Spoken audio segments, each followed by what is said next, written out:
do'stlar, bugun bizga Ko'ktal Paxanskiy.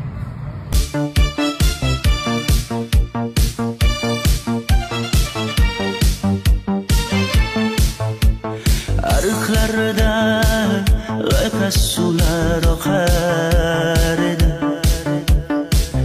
Menga o'sha janzit yoqar edi. Daraxtlarda gullar kurtqaga ochar